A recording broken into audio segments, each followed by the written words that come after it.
설교 목적 진술, 설교 목적을 먼저 여러분에게 선포합니다. 오늘 설교 목적은 복음이 정체되지 않고 흐르는 것을 반드시 봐야 된다는 것을 알게 하는데 설교 목적이 있습니다. 말에 어폐가 있지만 여러분들이 알아듣기 쉽게 하기 위해서 다시 한번 말씀을 전하면, 복음은 정체될 수 있는 게 원래 아닙니다. 그러니까 복음이 정체되지 아니하도록 사실 이러한 말들은 틀린 말입니다. 그럼에도 불구하고 우리가 현상적으로 복음이 정체되어 있는 모습들을 많이 보는 것 같은데, 좀 아프게 얘기하면 본질상 그것은 복음이 실제되지 않은 까닭입니다. 어쨌든 현상적으로 일어나고 있는 이 모든 것들을 통하여서 복음이 정체되지 아니하고 흘러가게 만드는 데 설교 목적이 있고요. 그렇게 복음이 실제됐다고 한다면 그러한 나의 나됨, 나의 존재는 어떻게 바뀌는 걸까? 라는 것에 대해서 간접적으로 복음에 대한 오해를 반듯하게 이해하게 만드는 데 또한 설교 목적이 있습니다. 그런 은혜가 여러분에게 주님의 이름으로 주어지기를 축복합니다. 오늘 제목이 아름다운 복음이 나로 흘러가게 하라 라고 제목을 정했는데, 좀 어색하잖아요, 문장이. 그렇죠? 여기는 이중적 의미를 담을 수밖에 없어서 그렇게 어색한 문장을 사용했습니다. 아름다운 복음이 첫 번째는 나에게 흘러가야 돼요. 아멘. 나에게 흘러 들어온 그 복음이 또한 흘러가야 돼요. 어떻게? 나를 통하여서. 그런 의미로 나로 이렇게 제목을 정했습니다. 두 가지 의미를 담고 있어요. 나에게 먼저 흘러 들어와야 되고, 나에게 흘러 들어왔다는 것은 어떤 의미를 갖는 걸까? 어떤 현상이 실제 내 존재 가운데 나타나는 걸까라는 것을 선명하게 보게 될 겁니다. 두 번째는 나에게 흘러 들어온 그 복음이 흘러가는 것이 복음이라는 것. 흘러가려고 하면 그건 의지 가지고 되는 게 아니라 성령의 흐름 따라 따라가야 된다는 것. 성령의 흐름 따라 따라가게 되어지면 그곳에 하나님의 뜻, 하나님의 의지, 하나님의 감정, 바로 하나님의 말씀이 그곳에 깃들 수밖에 없다는 것. 이것을 복음적으로 선명하게 깨닫는 시간 되기를 축복합니다. 우리가 오이코스 축제를 시작하는데요, 저희 교회는 강하게 전도에 대해서 드라이브를 걸지 않잖아요. 한편으로는 약점이기도 해요. 그럼에도 불구하고 예수 생명이 실제 깃들면 움직이겠지, 움직이는 거지, 움직일 수밖에 없는 거지 라고 하는 그 가상한 믿음을 목사가 붙들고 있어서 그러는 것 같지만 사실은 우리 교회의 약점이기도 해요. 저는 사랑하는 여러분들의 마음 가운데 예수 생명이 분리듯 일어나서 움직이지 않고는 견딜 수 없는 심령 되기를 강력하게 기도하고 있답니다. 오이쿠스 축제를 시작하는데, 오이쿠스라는 단어는 원어적으로 보면 뭐라고 표현할까요? 식구라고 표현하면 가장 적합할 것 같아요. 식구. 이것을 좀 더 의미적으로 표현하면 밥상 공동체. 이게 식구라는 것은 밥을 함께 먹는 사람들을 식구라고 그러잖아요. 먹을식 입구자니까. 밥을 함께 먹는 사람들. 이게 오이쿠스거든요. 조금 넓혀서 이야기하면 오이쿠스가 그렇기 때문에 밥을 함께 먹는 공동체. 그래서 이름하여 밥상 공동체라는 것이 오이코스입니다. 사도행전 16장에 보게 되어지면 너와 내 집이 구원을 받는다라는 말씀이 있어요. 예수를 믿거라, 예수님을 받아들이거라, 예수님과 인격적으로 교제하거라. 그러하면 너와 내 집이 구원을 받는다라고 했을 때 그 집이 오이코스입니다. 그러니까 함께 밥을 먹으며 함께 생각을 나누며 함께 감정을 나누며 일방적인 뭐라 그럴까 무조건적인 용납이 실제하는 곳, 그러한 가정 공동체, 식구 공동체, 그 축제를 시작하려고 하거든요. 그런 축제를 시작했을 때 그냥 이루어지는 것이 아니라 먼저 나에게 복음이 실제돼야 돼. 먼저 나에게 복음이 실제됐을 때 그 예수의 생명이 이것이구나 라는 것이 있으면 움직이지 않을래야 움직이지 않을 수 없거든요. 저는 사랑하는 2부 예배에 온 여러분 한 사람 한 사람 영혼 가운데 예수의 생명이 실제되는 은혜 꼭 있어야 됩니다. 그리고 우리 함께 있어야만 됩니다. 제가 요즘 우리 교우들 만나면 거의 동일하게 하는 이야기가 있어요. 그것은 무엇이니? 우리 함께 살아요. 우리 함께 살아야 돼요. 그리고 형제가 자매가 있는 곳에 꼭 함께 살기를 구하고 함께 살아야만 된다라는 강력한 예수 생명이 있어야 돼요 라고 여러분에게 많이 이야기하거든요. 제가 함께 살아야 된다는 이야기는 내 안에 예수 생명이 있기 때문에 그래요. 예수 생명이 있으면 보이는 것이 있잖아요. 무엇이 보이는 거니? 내가 어떻게 살아야 될지, 무엇을 같이 삼아야 되는 건지, 무엇을 지탱하며 살아야 되는 건지, 이게 예수의 생명이 선명하면 설명할수록 너무나 뚜렷하잖아요. 근데 그것이 뚜렷하기 때문에 많은 믿음의 사람들이 믿음의 몸짓을 한다 할지라도, 종교적인 행동을 한다 할지라도 그 예수 생명이 보이지 않는 까닭 때문에 우리 함께 살아야 돼요. 우리 함께 살아요. 우리 함께 예수의 생명이 있어야 돼요 라는 얘기를 힘주하거든요. 저는 사랑하는 우리 교회 공동체가 각 가정에서 각 가정에서 우리 식구들을 바라봤을 때 그 예수 생명의 안타까움이 절절하게 흘러나왔으면 참 좋겠습니다.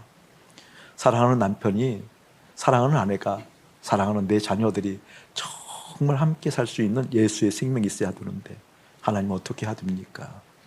하나님 어떻게 해야 예수 생명이 흘러갑니까? 하나님 어떻게 예수 생명이 실제됩니까? 라고 하나님 앞에 때로는 눈물로, 때로는 안타까운 심정을, 때로는 기쁨으로 올려드릴 수 있는 우리의 믿음이 이렇게 커갔으면 참 좋겠습니다. 제가 우리 초원지기들을 많이 사랑하고 축복하고 때로는 안수도 하고 초원지기들만 모여서 손잡고 기도하고 축복해주는 시간들을 갖고 있습니다. 그렇게 하는 까닭이 있어요. 그때도 반드시 여러 이야기 중에 이 이야기는 빠지지 않습니다.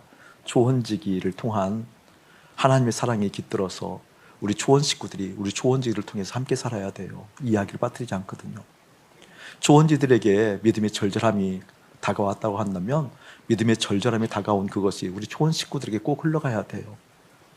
그래서 우리 지기들이 먼저 서로를 용납하고 사랑할 수 있어야 돼요. 그리고 예수의 생명이 서로가 깃들수록 격려해 줘야 돼요. 그것을 어거지로 끌고 가거나 그렇게 예수 생명이 깃들지 않은 것에 대해서 하찮게 여기거나 그것을 막무가내로 지도는 하지 말고 정말 주님의 마음으로 바라봐 주면서 주님의 마음으로 아파하면서 우리 초원 식구들에게 예수의 생명이 흘러가도록 우리 초원지기들 그렇게 우리 수고하고 있읍시다. 그 수고와 애씀은 다른 것이 아니고 하나님 앞에서 명예고 자랑스러움이니 하나님께서 우리를 바라보시는 기쁨이니 우리 지기들 꼭 그렇게 합시다 라고 축복해 주거든요. 동일하게 여러분에게 그런 마음 흘러갔으면 참 좋겠습니다. 지난주에 여러분에게 제가 오후에 엽서 시를 하나 보낼 때 어떤 시를 보냈는거니 십자가는 중심이 아니고 무엇이다? 전부다 라는 그런 묵상 내용들을 하나 보냈습니다. 보낸 까닭이 있어요. 한 목사님과 깊은 교제를 하는데 한 목사님이 은연중에 이렇게 푸념이 푹 나왔어요. 한숨이 푹 나오게 되면서 아이고 아무리 안 돼도 우리 교회 부자 청년 같은 청년들만 3, 40대만 있으면 얼마나 좋을꼬라고 하는 푸념을 툭 쏟아 놓았어요. 이게 목사님의 그 푸념을 제가 못 알아듣는 바 아니고 또 어떤 의미로 이야기하는가도 알죠. 그럼에도 불구하고 분명하게 좀 이야기를 하고 싶은 마음이 앞서더라고요. 그러니까 충분한 계기가 되지 않으면 제가 목사님들 앞에서 이제 그런 얘기를 잘 하지 않거든요. 주님께서 분명하게 사인 주었을 때만 함께 깊은 이야기를 나누지 그렇지 않으면 그렇게 쉽게 나누는 편이 아닌데 그날은 조금 정색을 했어요. 목사님 내가 이런 마음을 조금 나누고 싶은데 그냥 좀 인내하시고 들으시라고 그러면서 얘기를 했어요. 목사님이 지금 부자 청년 같은 그런 3, 40대를 원하고 있었으면 좋겠다라고 바람들을 얘기했는데 어떤 의미인지는 제가 잘 알아요. 그럼에도 불구하고 한번 깊이 좀 생각해야 될 것 같아요. 여러분도 알다시피 성경에 나오는 부자 청년의 이미지는 참 아름답잖아요. 그렇죠. 그러니까 종교적으로도 손색이 없었어요. 이게 믿음적으로도 손색이 없는 것처럼 보였어요. 그리고 뭘까? 그 삶의 태도, 그런 태도적인 면에서도 손색이 없었죠. 그리고 사회적으로도 성공한 친구니까 사회적으로도 손색이 없었죠. 그러니까 종교적으로나 사회적으로나 그리고 삶의 태도의 면에서 손색이 없는 것처럼 보이는 게 부자 청년이거든요. 그 부자 청년의 내용을 보면 그 믿음에 있어서 진심, 우리가 충분히 알잖아요. 영생에 대해서 진심, 그리고 교회의 삶, 헌신에 대해서 진심, 이건 의심할 나위가 없거든요. 그런데 부자 청년이 또한 진심인 것이 뭐였어요? 사회적 삶의 자리, 다시 말하면 재정, 돈에 대해서, 성공에 대해서, 이것도 진심이었거든요. 이제 그러고 보면 우리의 형편과 크게 다르지 않는데 우리 형편과 다른 건 있어요. 뭔 거니? 우리는 이렇게 사회적으로 진심이 있다 할지라도 사회적으로 성공은 잘 못해요. 근데 부자 청년은 사회적으로도 성공을 한다고요. 그리고 믿음도 진심이었잖아요. 진심. 그렇죠. 그러니까 그 부자 청년을 보면 참 멋지게 보여요. 반듯하게 보여요. 그리고 아름답게 보이고 하나님의 손길이 함께하는, 하나님의 축복이 함께하는 그런 인생으로 보여요. 그런데 우리는 결론을 알잖아요. 그 부자 청년의 결과를 알잖아요. 믿음에도 진심이었고 그리고 재정, 돈에도 진심이었던 그가 그 두 진심이 맞붙었을 때는 어디에 엎어져요? 돈에 엎어지잖아요. 돈에 엎어지잖아요. 그런 얘기를 잔잔하게 나누면서 그런 얘기를 했어요. 우리가 속지 말아야 할 것은 신앙의 진심이라고 그 진심에 속으면 안 될 것 같다. 그 진심 어린 신앙의 몸짓들에 대해서 속으면 안 될 것 같다. 신앙은 알고 보면 전심이어야 된다는 것, 우리 그거 알잖아요, 목사님. 진심이 아닌 전부여야 된다는 거 그거 알잖아요, 목사님. 그렇게 우리가 좀 힘들고 어렵더라도 신앙의 진심이고 진심을 넘어서서 신앙의 전심이고 전부인 사람들을 구합시다. 그리고 그것을 축복합시다.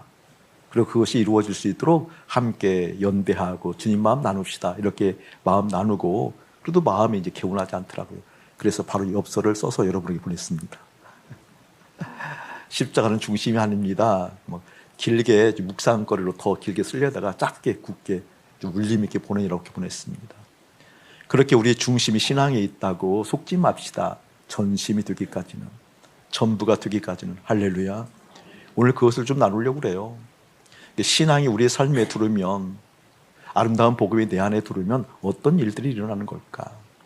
나는 어떻게 내 속이 이렇다라고, 내 존재 밖의 모습이 이렇다라고, 내가 생각하고 펼치는 표현들이 이렇다라고 이야기할 수 있는 그 복음이 실제 내 안에 들어와서 내 생각에, 내 뜻에 들어와서 어떤 일들이 일어나는지 한번 보려고 합니다. 합독하면 다시 하죠. 우리 37절, 38절, 39절 시작. 명절 끝날 곧 큰 날에 예수께서 서서 외쳐 이르시되 누구든지 목마르거든 내게로 와서 마시라.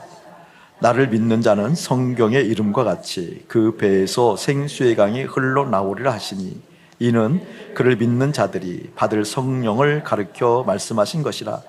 예수께서 아직 영광을 받지 아니하셨으므로 성령이 아직 그들에게 계시지 아니하시더라. 많은 믿음의 사람들이 암송하고 그리고 이 말씀을 들을 때마다 시원함을 느끼는 말씀이에요. 그리고 와 이랬으면 좋겠어요 라고 막 박수를 치면서 주님 꼭 이렇게 되게 해주세요라고 간절히 구하는 그러한 성경 구절이기도 해요. 그런데 이 성경 구절이 말하고 있는 하나님의 뜻, 마음, 의지, 감정, 하나님의 강력한 하나님의 마음씨가 어떤 형태이라는 것을 알고 박수를 치는지에 대해서는 저는 의문이에요. 저는 이 말씀을 곱씹어보면 볼수록 답답하거든요. 저는 이 말씀을 곱씹어보면 볼수록 굉장히 어렵게 느껴지거든요. 어렵게 느껴지거든요. 그러니까 하나님의 마음 가운데 그 십자가가 선명해졌을 때에서 비로소 시원하게 느꼈던 본문이 이 본문이거든요. 그런데 많은 믿음의 사람들이 이 본문을 보고 너무 기뻐해요. 누구든지 목마르거든 내게로 와서 마시라. 나를 믿는 자는 성경의 이름과 같이 그 배에서 생수의 강이 흘러나오리라. 좋아하거든요. 근데 이 본문은 곱씹어 볼수록 물음이, 질문이 생길 수밖에 없는 본문이라는 거예요. 간추려서 한번 제가 질문을 해볼게요. 어떤 질문이? 이런 질문이 주님께 형성되어 있죠. 누구든지 예수님께 나와서 생수를 마시라고 그러는데 생수를 마시게 되어지면 목마름이 해갈된다고 얘기하잖아요. 그게 너무나 좋죠. 그런데 여러분 한번 그냥 깊이 생각 안 해도 평면적으로 한번 놓고 한번 생각해 보자고요. 주님 앞에 나오면 인생의 목마름이 해결된다는 거잖아요. 물의 갈증을 의미하는 건 아닐 테니까. 인생에 이러한 저러한 갈증이 많이 있을 텐데 인생에 이러한 저러한 목마름 그런 것이 있을 때 주님 앞에 나아가면 해갈된다는 그런 의미잖아요. 아멘. 그래서 우리가 이 본문을 좋아하고 기대하고 이렇게 됐으면 좋겠습니다 라고 얘기하잖아요.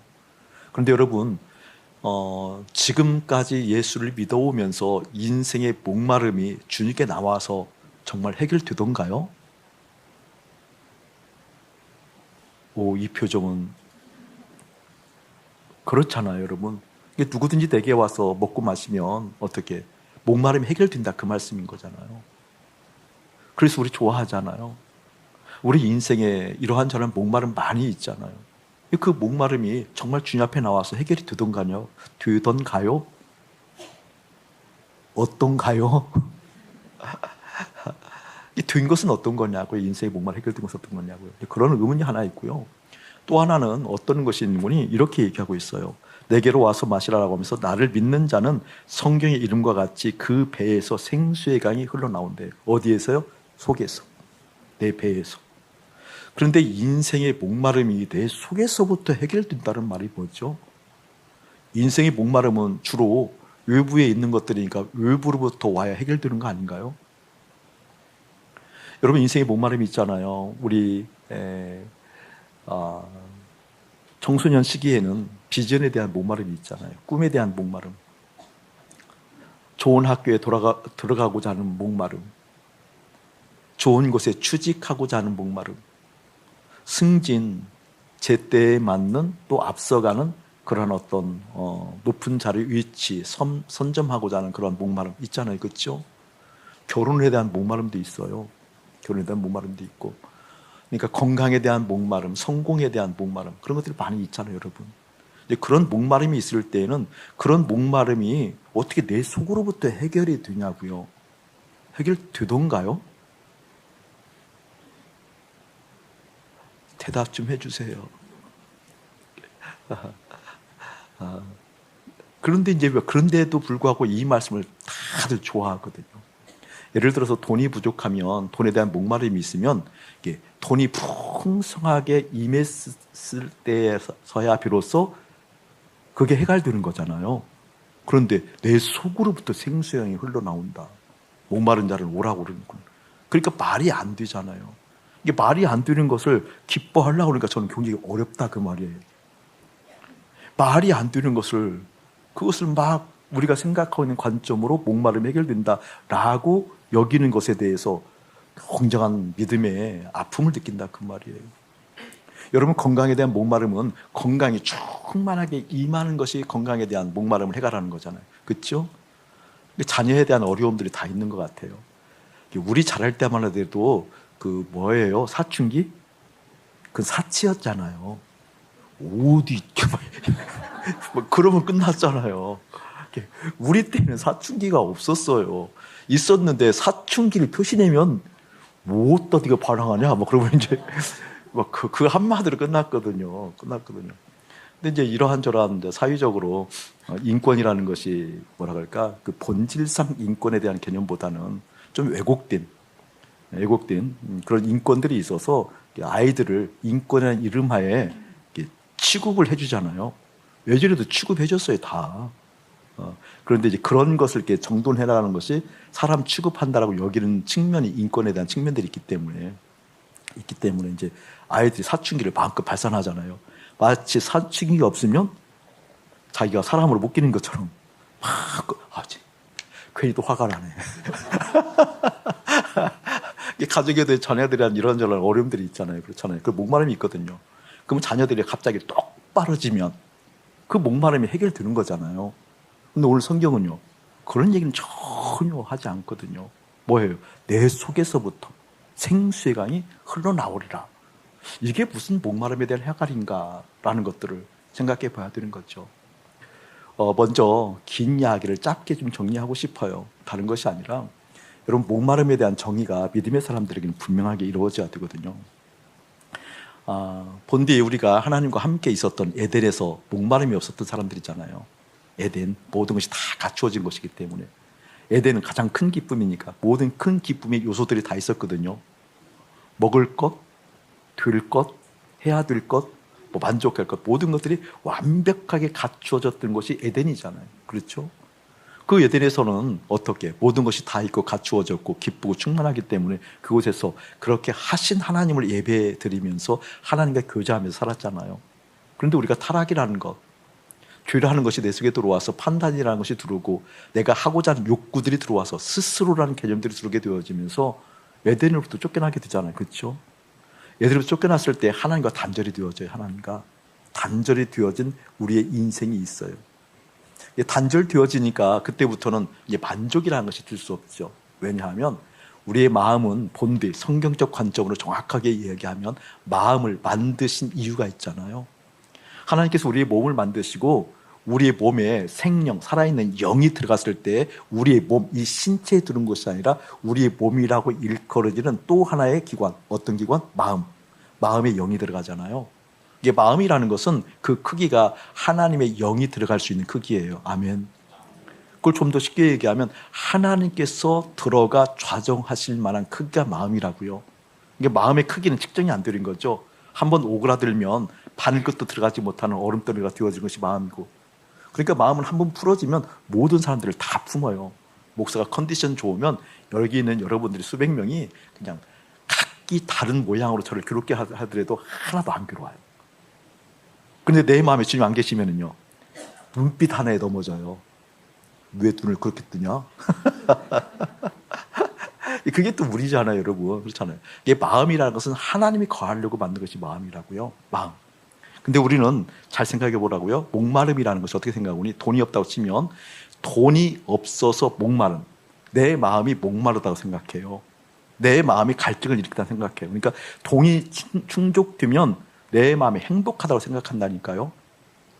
그런데 성경에서 말하는 것은요, 돈이 없어서가 아니라 본디 마음에 하나님이 계셔야 되는데 하나님이 채워지지 않아서 그 공허한, 허가 공허한 그런 상태이기 때문에 우리의 마음에 기본적으로 무엇이 있다? 갈증이 있다라는 거예요. 목마름이 있다라는 거예요. 그런데 우리는요, 하나님이 계시지 않아서 오는 그 목마름을 돈이 있으면, 자녀가 잘 되면, 성공하면, 무엇인가 채워지면 목마름이 해갈된다라는 의미를 갖고 있다, 그 말이에요. 그렇지 않다라는 것을 먼저 깨닫기를 주의 이름으로 축복합니다. 아멘. 그렇기 때문에 우리의 마음이 어떻게 주님으로 채워지기 전까지는 그 어떤 것이 채워진다 할지라도 채워질 수 없을 뿐만 아니라 실제 목마름이 해갈되지 않는다라는 거예요. 자, 이 부분 다음 보자고요. 잠언 19장 한번 넘어가 보시기 바랍니다. 잠언 19장 3절을 한번 읽어봅시다. 3절.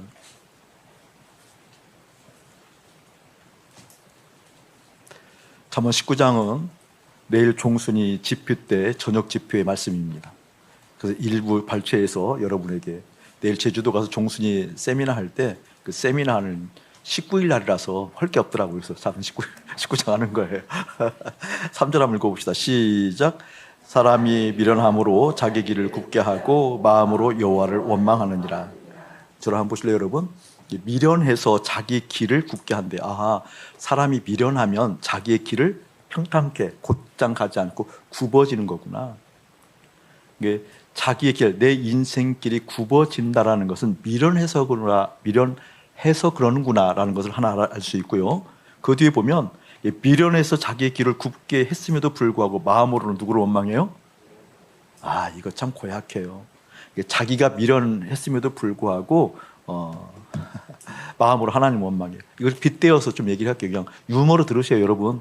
이게 실화인데 유머로 들으셔요? 실화예요. 근데 유머로 들으셔요. 목사님을 원망할 때 승진 못한 것도 목사님 원망하더라고요. 여러분 그냥 웃을 일이 아니라 그분에게는 심각한 근거가 있어요. 목사님을 원망하는 이유가. 제가 하도 기가 막혀서 왜 나를 원망해? 그랬더니 목사님이 평소 하는 복음이 자기를 승진하지 못하게 만들었다는 거예요. 쉽게 얘기하면 애굽 안에서의 가치를 갖지 말라고 그러니까 자기가 삶에 대해서 긴가민가 했대요. 아, 이렇게 살면 불안한데 그럼에도 불구하고 복음이 맞으니까 이렇게 갈등하는 국면에서 소홀히 한 결과라고. 긴 말 하지 않겠습니다. 그런 것도 목사님 원망하다. 부부싸움 해도 목사님 원망해요. 실화라니까요. 이곳에도 계셔요, 그분. 부부싸움 해도 목사님 원망해요. 아는 것 같죠? 그분은 근거가 있어요. 어떤 근거가 있는 줄 아세요? 목사님이 내 남편 뭐라 그래? 버려놨어요. 무슨 이야기야? 그랬더니 내 남편이 삶에는 관심이 없고 이 표정, 삶에는 관심이 없고 이상해졌어요. 실화예요, 실화. 남편분이 저한테 와서 아주 심각하게 얘기하더라. 목사님, 모든 걸 좀 다 끊어주세요. 뭘 끊어? 이상해졌어요. 복음 때문에 결혼했다고 부부싸움 해서 그것까지도 이제 목사님 와서 원망하는 형국이더라고요. 유머예요? 네, 실화예요. 보면 여러분, 사람이 미련할 때 자기 길을 굽게 한다고 그러잖아요. 이게 자기 길을 이렇게 굽게 굽었다라는 것이 어떤 기준이 있으니까 그 기준에 의해서 이것은 굽은 거고 이것은 반듯한 거고 있을 거 아니에요. 그 기준이 선명하지 못하면 굽었다라는 것을 모르는 것 아니에요. 그렇죠? 기준이 있을 때야만 굽었다라는 것을 알 수 있는 거거든요. 예를 들면 이런 거예요. 우리 이제 속마음을 한번 보자고요. 예를 들어서 이제 우리 교회가 이렇게 있을 때 재벌 회장이 이제 우리 교회 출석한다 치면 괜히 재벌이 출석하면 괜찮게 보이죠. 속마음은 그래요. 이게 괜찮게 보이거든요. 공부 잘하면 괜찮게 보이죠. 그렇죠? 여기서 장관이 출석한다 칩시다. 괜찮게 보여요? 안 괜찮게 보여요? 그 인간 괜찮게 보여요. 그렇거든요. 괜찮게 보이거든요. 아니면 이제 뭐 사회적으로 좀 성공한 어떤 전문 분야에서 어떤 두각을 나타내고 이름을 날리는 사람이 우리 교회 출석한다 치면은 그냥 특별한 근거 없어도 괜찮게 보이죠. 네. 이게 얼마나 우리가 죄인인가를 알아야 돼요. 사실은. 그렇잖아요. 근데 성경의 관점에 의하면 분명히 뭔가 다르다라는 거예요. 그러니까 우리가 내 속에서부터 강렬하게 일어나는 욕망이 어떤 것인 거니 잘 나가고 싶거든요. 잘 나가고 싶은 거. 잘 나가면 밑도 끝도 없이 괜찮게 보여지는 게 있어요. 근데 괜찮게 보여지는 그 장관이 나하고 밀접하게 연관이 되어져서 나에게 무엇인가 영향력을 끼칠 수 있는 그런 관계가 되어지면요. 괜찮은 정도가 아니라 선하게 보이겠죠. 맞죠? 선하게 보이겠죠. 그것은 이제 우리의 기준이고 하나님께 보실 때는 어떤 기준이 있길래 자기의 길을 굽었다고 얘기하는 걸까? 여러분 그렇게 장관이 되든 대통령이 되든 재벌이 되든 삶의 이러한 자란 전문적 영역에서 이름을 나타내든 굽은 길이라고 판명받는 사람들이 많다 그 말입니다. 아멘. 굽은 길이라고 이야기를 들을 수 있는 사람들이 많다 그 말입니다. 미련한 사람들. 미련이 뭐라고 그러세요 여러분? 쉽게 설명하라고 미련을 이렇게 설명했잖아요. 잠언은 특별히 미련한 것과 지혜 있는 것을 구분시킨다고 그랬을 때 그 미련을 설명하기 위해서 여러분에게 제가 어처구니 없는 믿음, 터무니없는 믿음을 설명해 드렸어요. 그렇죠? 터무니없는 믿음이 뭐라고 해요? 이 터가 없는데 성전을 짓는다고 한다면 묶인 거잖아요. 아니 집 지을 터도 없는데 집을 짓는다고 한다면 그건 엉터리인 거잖아요. 어처구니 손잡이 없이 맷돌을 돌린다는 것이 말이 되냐고요. 그건 믿음이 아닌 거거든요. 그러한 의미를 미련하다라고 성경은 얘기하고 있거든요. 하나님 없이 산다는 것이 웃긴다 그 말이에요. 이해되세요 여러분? 그 의미를 2절에 보면 이렇게 의미하고 있어요. 2절 한번 읽어보실래요? 시작. 지식 없는 소원은 선하지 못하고 발이 급한 사람은 잘못 가느니라. 그러니까 지식, 어떤 삶에 대해서 지식, 내가 무엇인가 하고자 했을 때 소원, 비전이 있을 때 그 비전에 대한 지식이 없이 그런 뜻을 품으면 선하지 못하다 이런 개념이 아니에요. 그런 개념이 아니고 여기서 말하는 지식이 없는 소원은 선하지 못하다고 했을 때는 어떤 의미라고 했어요 여러분? 지식이 원형 동사가 뭐라고요? 야다. 누구와 야다? 하나님과 야다. 그러니까 하나님과 관계 속에서 나오는 하나님의 생각, 지식이니까 하나님의 지식이니까 하나님의 뜻, 하나님의 작정하심, 하나님께서 이 일에 대해서 나에 대해서 갖고 계신 그 지식이 없는 소원은 미련하다 그 말입니다. 이해되세요 여러분? 그게 미련하다 그 말이에요. 그러니까 우리 인생살이에 있어서 우리가 아무리 잘 나간다 할지라도 재벌이 되고 전문적 분야에서 두각을 나타내는 두각을 나타내는 그 지점을 선점했다 할지라도 굽은 길을 가고 있다라고 판결을 받을 수 있는 인생이 우리라는 겁니다. 저는 주 앞에서 여러분 깨닫기를 축복합니다. 그 누가 뭐라고 해도 내 인생이 하나님과 연결이 되어졌어. 그 에덴이 다시 회복되어졌어. 하나님으로부터 굽은 길이 아닌 곧장 주님께 가는 그 길을 걸어갔다라고 인정받는 여러분 되기를 예수의 이름으로 축복합니다. 자, 그 부분을 좀 더 오늘 본문으로 넘어갑시다. 이렇게 설명을 할게요. 본문으로 다시 한번 우리 읽어봅시다. 37에서 39절 말씀. 자, 시작. 명절 끝날 곧 그날에 예수께서 서서 외쳐 이르시되 누구든지 목마르거든 내게로 와서 마시라. 나를 믿는 자는 성경의 이름과 같이 그 배에서 생수의 강이 흘러나오리라 하시니 이는 그를 믿는 자들이 받을 성령을 가르쳐 말씀하신 것이라. 예수께서 아직 영광을 받지 아니하셨으므로 성령이 아직 그들에게 계시지 아니하시더라. 자, 37절에 보면 명절 끝날 곧 큰 날 이렇게 줄거어 놓으시고요. 이스라엘은 3대 명절이 있어요. 그 3대 명절은 무엇인가요? 6월절이 있죠. 6월절. 6월절이 있고 그 다음에는 초막절이 있어요. 초막절이 있고 그 다음에 77절이라고 오순절이 있어요. 오순절이 있어요. 성령 강림절이죠. 이 세 가지 3대 절기인데 6월절은 여러분 잘 알다시피 뭐예요? 6월하다, 죽음이 넘어가다 그 말이잖아요. 그러니까 우리가 출애굽하기 전에 10번째 재앙이 내리고 모든 장자들이 다 죽어가는데 문에 양 피를 발랐을 때 그때 죽음이 넘어가는 사건, 그 6월절이라고 그래요. 그날을 기념하여서 지키는 절기가 있고 오늘 우리가 얘기하는 이 초막절, 추수감사절이라고 하는데 이 초막절은 무엇을 의미하는 거니? 추수를 위해서 감사하는 그런 의미도 가지고 있지만 이 초막절이 가지고 있는 본디 뜻이 있어요. 본디 뜻. 그 뜻은 무엇인군요? 이스라엘 백성들이 이렇게 6월절을 경험해서 이제 광야로 들어가잖아요. 광야로 들어갔을 때는 그곳에 생산될 만한 것이 아무도 없었어요. 먹고 살 만한 것이. 모두 재배할 수 있는 것이 아니었잖아요. 농사를 지을 수 있는 것도 아니었고 더군다나 물 자체가 없는 곳이 사막이니까. 근데 그곳에서 하나님께서 당신의 주권, 당신의 사랑, 당신의 계획에 의해서 뭐예요? 먹고 마시게 만들었다고요. 사막 한가운데서 마시게 만들었다고요. 그랬죠, 여러분? 그 마시게 만들고 먹게 만드는 것을 기념하기 위해서 7일 동안 그렇게 광야 생활에 주권적으로 역사하신 하나님을 높이고 기리기 위해서 7일 동안 각 가정에서는 지금도 초막을 지어요. 집에 텐트처럼 초막을 짓고 7일 동안 거기에서 머물러요. 근데 이것이 성전에 오게 되어지면 어떤 형태로 일어나는 거니? 초막절에 예루살렘 성전이 있으면 제사장들이 아침에 새벽에 일찍 예루살렘 밖에 있는 한 800m, 900m 떨어진 실로암으로 가요. 실로암에 가서 물을 길어다가 그 물을 떠다가 다시 예루살렘 성전에 와서 번제단에 그 물을 붓습니다. 어디에 붓는다고요? 아침마다 그 일을 해요.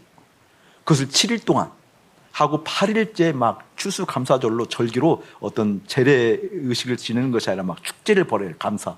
막 먹고 마시고 즐겁게 춤을 추고 기뻐 찬양하는 것을 하는 거거든요.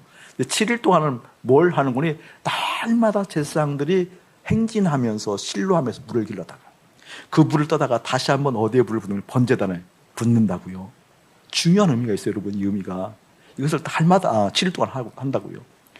여러분, 번제단은 어떤 의미가 있다고 그랬어요? 크게 번제단은 뭐죠? 번제단은 죽는 거잖아요. 제사 지내는 곳은 각을 떠서 죽이는 곳이잖아요. 양을 잡고 소를 잡고 하는 번제단이잖아요. 이 번제단은 성막을 공부할 때 우리가 여러 차례 봤지만 이 번제단은 무엇을 상징해요? 십자가, 죽음. 아멘. 번제단에서 양을 잡았을 때 그 양이 내가 죽어야 될 것을 대신 죽는 양을 보는 거잖아요. 내가 이렇게 처절하게 각을 뜨면서 내장을 다 끄집어내면서 피를 다 끄집어내면서 이렇게 처절하게 죽어야 될 양의 모습이 사실 나라는 거잖아요. 신약에 오면은요, 예수님께서 내 대신 이렇게 죽었다라는 거잖아요. 그것이 어디에서 이루어지는 거예요, 여러분? 십자가에서 이루어지는 거라니까요. 그러니까 이 번제단은 무엇을 의미하는 거지? 죽어요. 뭐가 죽느니? 내 목마름이 죽는다 그 말이에요. 저 보세요, 여러분. 내 마음으로 갈증을 일으키는 목마름들이 있어요. 자녀에 대한 목마름, 재정에 대한 목마름, 성공에 대한 목마름, 인정에 대한 목마름이 있는데 이 목마름을 가지고 우리가 보통 신앙생활을 할 때는 주님께 나와서 열심히 기도하잖아요. 하나님 이 목마름을 채워주세요. 이 목마름을 해결시켜 주세요라고 열심히 기도하는데, 기도하면 할수록 십자가를 바라볼수록 어떻게 바뀌어요, 여러분? 십자가에서 그 목마름이 죽어요, 안 죽어요? 그게 믿음이에요, 여러분. 그러니까 믿음이 허투루 있을 때에는, 믿음이 방정맞게 있을 때, 믿음이 실제 아닐 때는, 교회 강단에서조차 문제가 생겼을 때, 목마름이 있을 때 뭐해요 지금 집사님, 권사님? 집사님 이럴 때가 아니잖아요. 그 목마름을 해결해야죠. 가서 기도하시라니까요. 돈이 없어서 죽어가는 사업이 막 망가뜨려지는 그 상황, 뭐 하고 있어요? 정신 안 차리고 가서 주님께 살려달라고 하고. 이게 이제 교회의 패턴이었잖아요, 그동안에. 그런데 믿음 안으로 들어가 보게 되니까 그 목마름을 가지고 주 앞에 나왔는데, 주 앞에 나와서 십자가를 보면 볼수록 십자가에서 그 목마름이 죽었다, 그 말이잖아요. 할렐루야. 아멘. 그러니까 번제다는 것은 무엇을 의미해요? 십자가는 무엇을 의미해요? 내 마음으로부터 느끼는 그 목마름이 죽은 거예요. 할렐루야. 아멘. 오늘 예수님이 알듯 말듯 하는 얘기를 하면서 정말 그것을 알지 못하면 답답할 수밖에 없는 얘기를 한다고요. 목마른 자들 오라고 그랬거든요. 재정에서 목마른 자들 오라고 그랬거든요. 그러면 그 재정을 해결해 줘야죠. 건강에 대해서 목마른 자들 오라고 그랬거든요. 그러면 건강을 해결해 줘야죠. 그런데 그 얘기는 하지 않고 네 속으로부터 생수의 강이 흘러나온다 라고 얘기하고 있다는 거예요. 무슨 말이에요? 내 속으로부터 그 목마름이 죽고, 그 뜻이에요. 할렐루야. 그 의미가 어떤 의미입니까? 그리고 나서 끝나는 것이 아니라니까요. 그때 비로소 뭐라고 얘기하는 거니? 나를 믿는 자는 성경의 이름과 같이 그 배에서 생수의 강이 흘러나오니라 하시니, 이는 그를 믿는 자들이 받을 성령을 가르쳐 말씀하신 것이니라. 할렐루야. 이게 중요한 의미를 가지고 있어요, 여러분. 십자가로 가면, 번제단으로 가면 내 마음이 갈증을 느끼고 목말라 하는 것이 죽었어요. 그거 끝나는 게 아니잖아요. 그거 끝나면 어떻게 되죠? 안 되죠. 우리가 십자가를 공부할 때도 그렇고, 마태복음 3장을 통하여서 세례를 공부할 때도 그렇고, 세례라는 것은 예수님이 죽으심을 우리에게 나타내 보신 퍼포먼스였는데, 그 십자가 죽음을 예표하면서 이렇게 죽었을 때 그때 비로소 하늘이 열리고 성령이 비둘기처럼 임하고. 아멘. 성령께서 우리 가운데 온다라는 것은 기도 때문에 오는 게 아니에요. 십자가의 죽으심 때문에 오는 거예요. 할렐루야. 십자가의 죽으심으로 성령이 내렸을 때 그 성령이 내렸을 때는 어떤 의미를 가지고, 내가 죽고 십자가 연쇄 과정을 통해서 내가 예수님과 함께 아버지께 가서 아버지께 있는 거잖아요, 내가. 근데 실존적으로 나는 어디에 있어요, 여러분? 이 땅에 있는 거잖아요. 아멘. 이 땅에 있는 내가 무엇으로 산다, 그 말이에요? 성령으로. 할렐루야. 그래서 내가 이 번제단에 물을 부었다는 것은 번제단, 십자가를 의미하는 그곳에서 내가 목말라 하는 모든 것들이 다 죽고 끝나는 게 아니라, 그때 비로소 물을 붓잖아요. 성령. 다시 말하면 성령으로 산다, 그 뜻이에요. 할렐루야. 그래서 내 배에서 무엇이 흘러넘친다? 생수의 강이 흐른다. 흘러나오리라. 할렐루야. 이 생수의 강이, 이 39절에 보면 뭐라고 얘기하면, 이는 그를 믿는 자들이 받을 성령을 가르쳐 하신 말씀이에요. 할렐루야. 이 부분도 조금 짚고 넘어갈게요. 타 교인으로 계시는 권사님 한 분이 저에게 문의가 왔어요. 여러 가지 내용들을 문의를 하면서 이렇게 불현듯 한 번도 의심해 본 적이 영역이 없는데, 이렇게 질문을 받았을 때 마음에 걸리는 것이 있어서 목사님 신학적으로 한번 조명 한번 해주세요라고 간곡한 요청이 와서 또 그래서 한번 거론해야 될 내용 같아서 제가 이렇게 답변을 해드리는 것이 한 몇 주 전에 있었던 일이거든요. 어떤 일인고니, 이 권사님이 굉장히 순전하신 분이에요. 그런데 기도를 할 때 어떤 한 분이 그런 얘기를 심각하게 하더라는 거예요. 권사님, 기도하실 때는 기도의 영을 꼭 구하고 기도하시라고. 기도의 영이 임하지 않고 어떻게 기도하냐고. 이 말에 대해서 갑자기 걸린 거예요, 이 권사님. 기도의 영을 구하고 기도하는 것에 대해서 목사님 어떻게 생각하셔요? 그거 좀 신학적으로 그리고 성경적 관점을 가지고, 근거를 가지고 저한테 좀 답변 좀 해주세요라고. 자기 교회 목사님 어떻게 하면 될 것 같다고. 또 그런 부분을 또 대답 말해주면 실력 없다고 할까 봐서 또 장문으로 달아줬죠. 여러 가지 얘기를 했는데, 여러분 기억하시고 쉽게 얘기할게요. 우리가 믿는 영은 한 영이에요. 성령입니다. 거룩한 영. 아멘. 이 성령의 영이, 거룩한 영이, 성령이 우리 가운데 기도하게 했을 때는 기도의 영이라고 부를 수는 있겠죠. 그럼에도 불구하고 성령이에요. 아멘. 병 고치게 만드는 그런 능력의 영이 있을 수도 있겠죠. 분별의 영도 있을 수 있겠죠. 말을 붙일 수 있겠죠. 그러나 각기 다른 영이 아니에요. 아멘. 각기 다른 영의 이미지를 가지고 있으면 그것은 이단입니다. 말도 못하는 지긋지긋한 아주 고약한 이단입니다. 그것이 모든 교회에 만연되어 있어요. 한 성령, 한 성령. 자, 그렇다 한다면 여러분에게 이미 수차례 말씀드렸어요. 성령이 오신 이유가 뭐냐고요. 성령이 나타나는 이유가 뭐냐고요. 다른 것 아니에요. 목적 딱 하나로 정하라고 했어요. 성령께서 우리 가운데 오시는 이유는, 하늘이 열리고 성령이 비둘기처럼 내리는 이유는 딱 하나라니까요. 그 하나로 그것이 되기 위해서 파생되어지는 여러 가지 일들이 있는 거죠. 딱 하나는 뭐예요? 볼 수도 만질 수도 경험할 수도 없는 하나님 아버지가 실제 되는 것입니다. 아멘. 이게 기도의 영이 임해서 막 기도가 됐다라고 해서 기도가 풍성해지고 뭐 안 볼 걸 봤다, 이걸 말하는 게 아니라니까요. 기도의 영이 임했다 할지라도 뭐가 되는 거예요? 그 하나님이 실제 되는 것으로 모아지지 않으면 그 기도의 영이라고 말하는 영역들은 틀린 거다, 그 말입니다.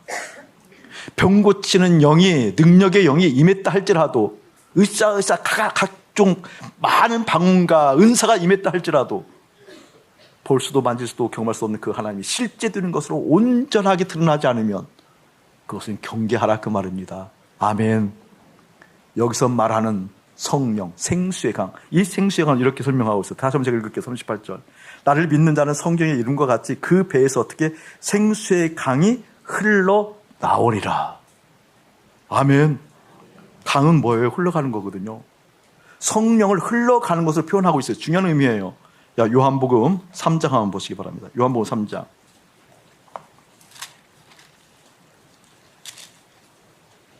요한복음 3장 34절. 합독 한번 해보시기 바랍니다. 시작. 하나님이 보내신 이는 하나님의 말씀을 하신 하나니 이는 하나님이 성령을 한량없이 주심이라. 눈으로 보고 계셔요? 하나님이 보내신 사람이 있대요.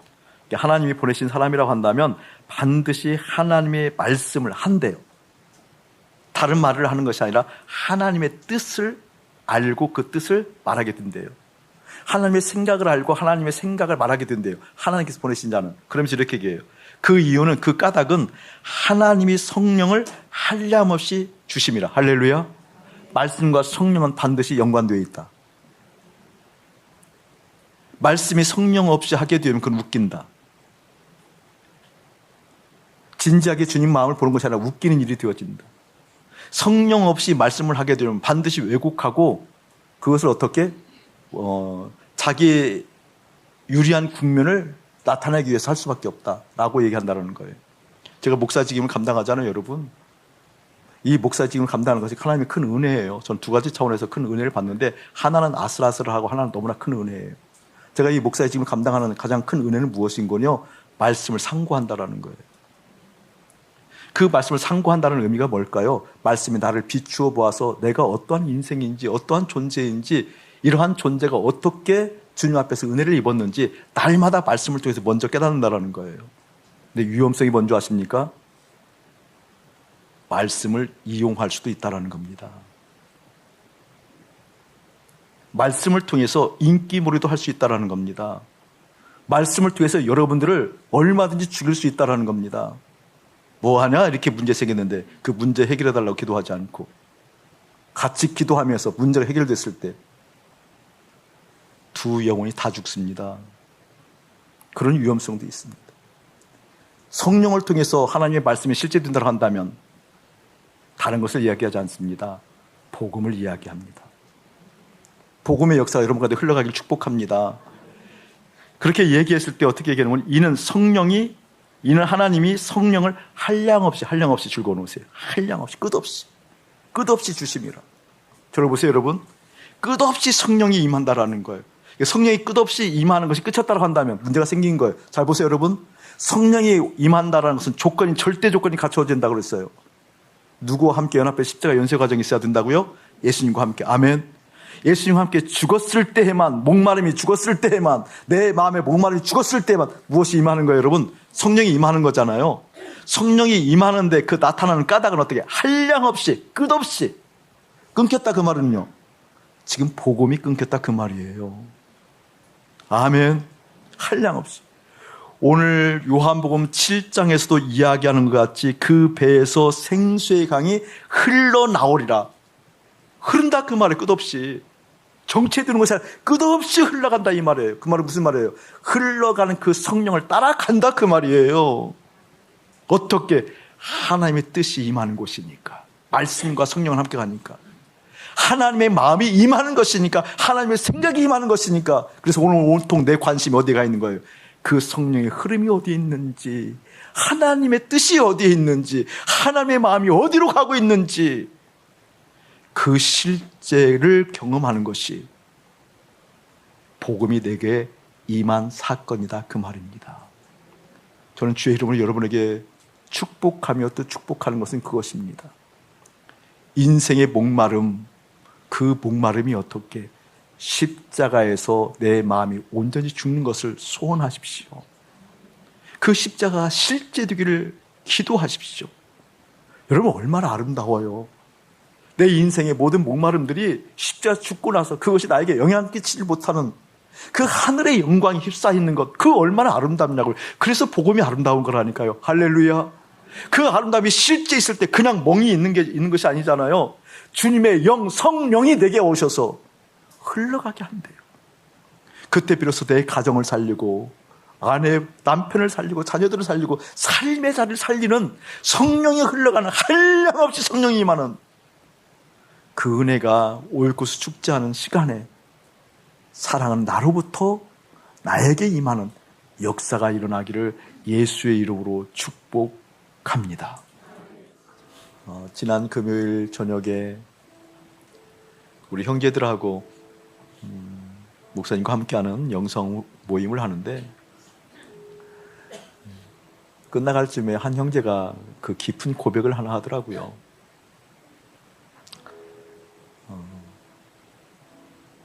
수십 년 믿음 생활했는데 비로소 이제서야 죽음이라는 것을 듣게 되잖아요. 근데 안 죽어진다라는 거예요. 이 죽음이 필요했을 때야 자기가 논리적으로 들으면 그 말이 맞는 것 같은데 안 죽어진다라는 거예요. 그러니까 이제 막 화가 나니까 안 죽어지는데 왜 화를 내는가 모르겠지만 화가 나니까 변명이 되는 거죠. 논리가. 내가 죽을 수 있냐? 죽여줘야 죽지.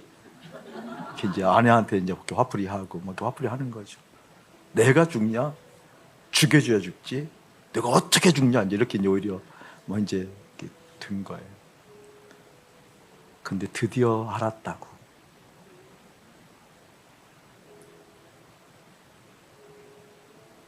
내가 한 번도 그렇게 되기를 마음으로 정한 적이 없었다라는 것을 깨달았다고.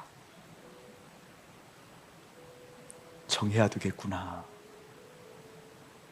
그렇게 되기를 정해야 되겠구나. 여러분 이러면 어떤 일이 일어나는 줄 아세요? 그 정한 마음에 성령께서 역사하신다니까요. 아멘. 성령께서 역사하신다. 그래서 제가 그 형제를 꼭 안아줬어요. 10년째는 되는구나. 그랬어요. 10년째는 되는 거구나. 따라간다고 너무 내가 감격스러웠어요. 그 감격의 기운이 지금까지도 이어져요. 전 여러분들에게 주일날 나와서 예배드리는 것 정말 박수 받아야 할 것 같고 은혜가 깃들었다고 얘기할 수 있지만 한편으로는 절대 그렇지 않습니다. 이것으로 유한 삼으면 여러분 영혼은 차라리 세상에서 겉도는 것보다 더 망칩니다. 제발 정하십시오. 내 배에서 생수의 강이 흘러나오도록 제발 작정하십시오. 그때 비로소 성령께서 역사하신다라는 거예요. 아내의 핀잔에 부모님 핀잔에 예배 드리는 것 오히려 영적으로 해로울 수 있습니다. 사랑하는 여러분, 정하십시오. 하나님 알고 싶다고. 교회에서 얘기하는 그 십자가가 무엇인지 깨닫게 해달라고. 그거 정말 알기를 소원한다라고 그거 작정하십시오. 그때 비로소 배에서 생수의 강이 흘러나와 내 마음으로부터 일어난 수많은 갈증들이, 목마름들이 해결되는 역사를 맛보아 와 진짜네 라고 하는 영광의 탄성이 여러분에게 일어날 것입니다. 이제는 우리 주 예수 그리스도의 은혜와 우리 아버지 하나님의 극진하신 사랑하심과 성령 하나님의 감화감동 교통하심이 아름다운 복음이 나에게, 아름다운 복음이 나를 통하여 흘러가게 하라라고 하는 그 의미가 실제 되기를 원하며 작정하는 거룩한 심령들마다 이대로부터 영원 무궁토록 함께 할지어다. 아멘.